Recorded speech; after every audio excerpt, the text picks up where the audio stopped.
what is this? What does this mean right here? What are we talking about? Here's a picture. Somebody say it.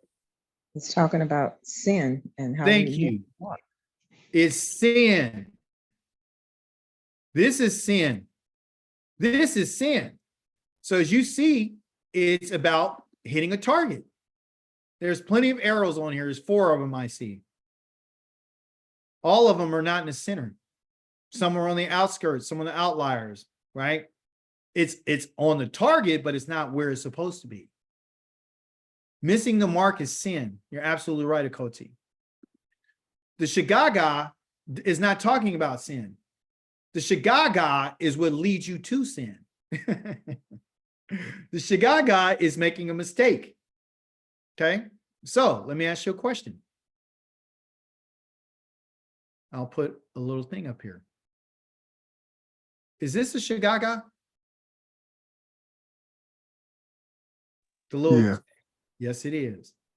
Is this a Shagaga? No.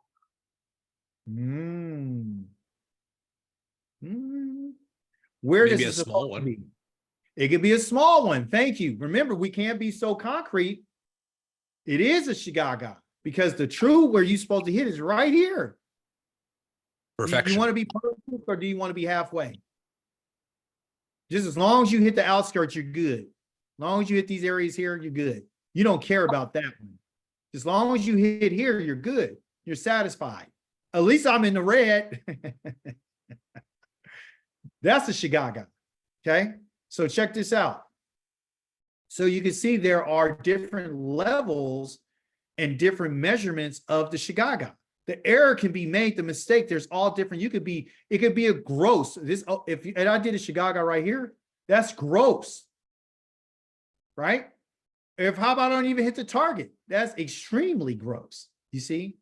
So you're going to have different degrees of mistakes. That's what I'm trying to tell you. Okay. So you're going to miss the mark because Shlomo said there's people that are going to do the sin. So anything that's outside of here is considered by the action a sin. Anything. This right here is a sin. You made it in the red, but it's not here. That's not the target. The center is where the goal is. It's right here. That's the goal. The goal is not here on the outskirts. The goal is right here. So you got a lot of work to do, right? You said, well, the target is everything. The target is this, and it's here, and it's anywhere. Just as long as I hit the target. No, that's not the target. The target is right here. That's the goal. Some of us are satisfied with hitting out here. I'm still hitting the target. I'm still part of it. And guess what I'll tell you? If you're satisfied with that, that's fine. You're still missing the mark. You're still sinning grossly. Okay.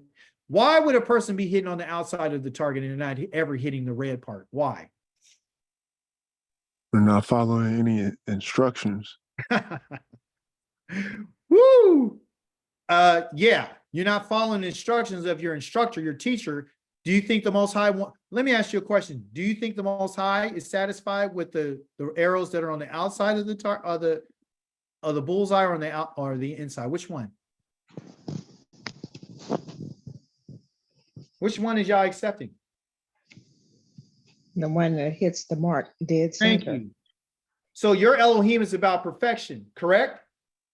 Yes. Oh, okay. So he's not. So listen, but even though you're going to hit out here, does he get mad?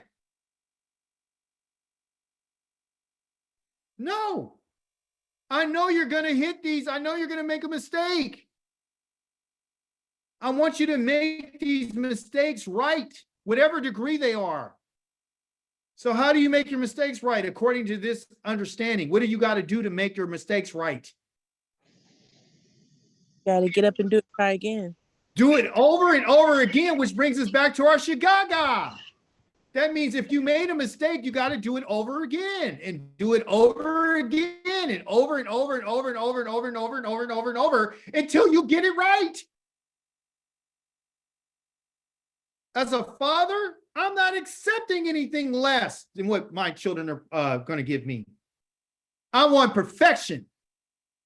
Well, yeah, that's crazy. That's absurd. You're saying that you're not making any room for mistakes. I know they're going to make mistakes, but I'm not satisfied. Why? Somebody tell me why. Why wouldn't I be not satisfied with my daughter getting a B+? Because Because you're I capable of doing better. I know my daughter can get an A. I want her to defeat whatever subject matter she has. Some people are okay with the C+. Satisfactory, you're good. No, I want an A. Not because it's for me. No, because that's who you are. Because that's what I'm after. We should be after what Yah is after. If Yah is looking for perfection, you and I should be those people to bring him what he said, according to what he said, according to the instructions. He would never be satisfied with Aharon and his sons. Instead of them doing the 7 days of the consecration, they did 6.5. I'm not going to be satisfied if I told you to bring me a bull that was a male and you brought me a female. I'm not going to be satisfied if I told you to sprinkle the blood around the altar and you didn't. Because you want me to accept what you're willing to offer me. And I'm telling you that you could do it the way that I'm telling you to do it. That's what the Most High is telling us. You're going to miss the mark. He told it to Cain, Kakwayin. He says, if you're doing what is good, there's our word again, tov. Not righteous, tov. Shouldn't you hold your head high? Meaning, shouldn't you have a different type of attitude? Exalt yourself, lift your head up. If you're doing what is good and functional. If I knew that you put forth effort, you should hold your head up high. And if you don't do what is good, if you don't do what is told, sin is crouching at the door. Meaning crouching, meaning it's extended itself. That's what that word crouching means. It's not like a kitty cat or an animal. It's talking about it has laid itself out. It has spread itself out, meaning it's given itself a little bit more space in your life. That means that instead of you hitting the goal and the target, sin is saying, no, you don't have to hit the target. What you can do is you can hit out here and I'll accept you. You can come as you are. Come as you are. Make the target bigger. Since you can't hit it right here, Dawid, I'm going to do you a favor. I'm going to make it bigger so I know that you have a better chance of hitting it. So I'm going to minimize what I said so you can maximize your laziness and don't want to practice. So let's just spread the target. Let's make it bigger. Let's make the goal a little bit bigger because you can't do it because you're in exile. Let me make some concessions for you because you can't keep the Shabbat the way that I told you. Let me open it up a little bit more. So to make you feel better about shooting at the target I said, because I know you're retarded. And I know you don't have it. I know that you can't perform what I told you. So I'm going to give you something I know you can't do. Does that sound like our Elohim? Does that sound like a loving father? Does it? No. No. But that's what the New Testament is telling you. It's telling you that you don't have the ability to do what Yah says. It says that you can't hit the target. It says that you can't practice. It says you don't have goodness in you. It says that, right?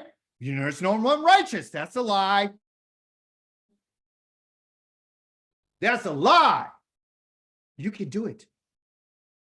Yah doesn't have to make the target any bigger. He doesn't have to spread it out like sin is crouching at the door and expanding itself so you can have more room for it. It wants to control you. It wants to rule over you.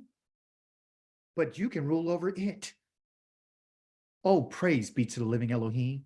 Yah is telling this man right here, right, that guess what? You can rule over it. You can rule over sin. You don't have to make the target larger. You don't have to make the goal bigger. You could just keep practicing. You could keep doing that which is good. You could keep shooting the arrow. Just keep shooting. Keep doing what's good. Put forth some effort. Think about it. Meditate. Listen what I'm about to tell you. The word that I told you was shagaga. There's a word in Hebrew, if you reverse this word, called hagah. Out of this word shagaga, hagag means to meditate. It's just a reverse. If you reverse the word shagaga and you just take the word hagah, the same letters as hey and this gimel and this hey again, it means to meditate. It's the opposite. In chapter number 7 in the book of Psalms, David talks about the shigion, and shigion comes from the word shagaga, from shagah, meaning to go ahead and meditate, from hagah. Hagah means that if you just mull it over, if you just think about it, if you spend some time, if we would spend some time with our bow and our arrow, which is our mouth and our words and our way of life, and we just and kind of hone in,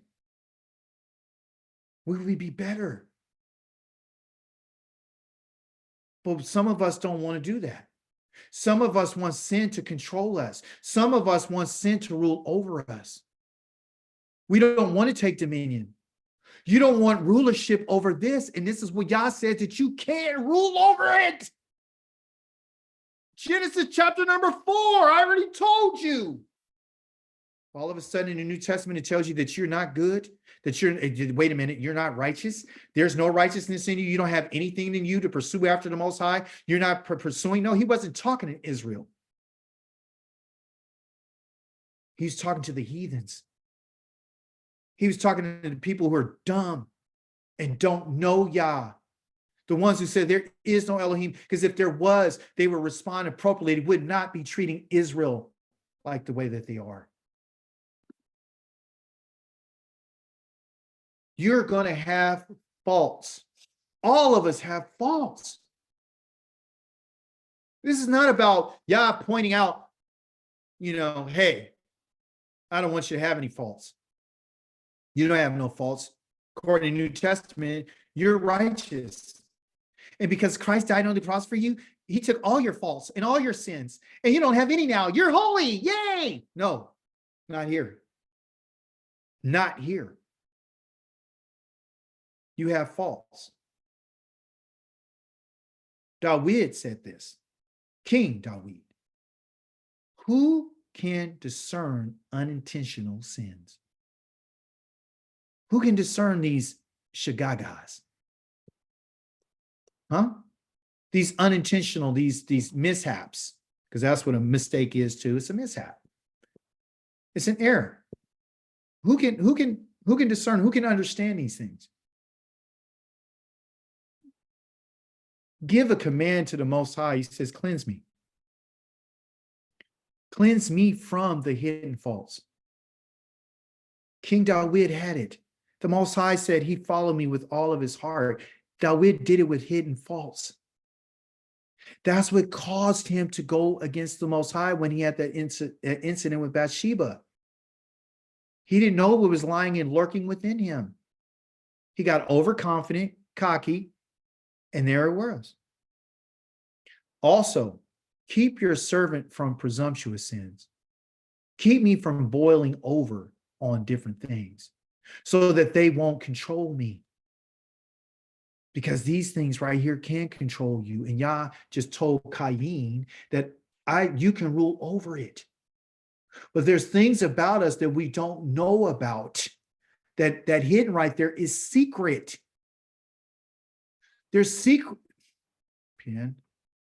There's secrets that are within us that we don't know about. And the desire of these secret sins, this pen, forget it.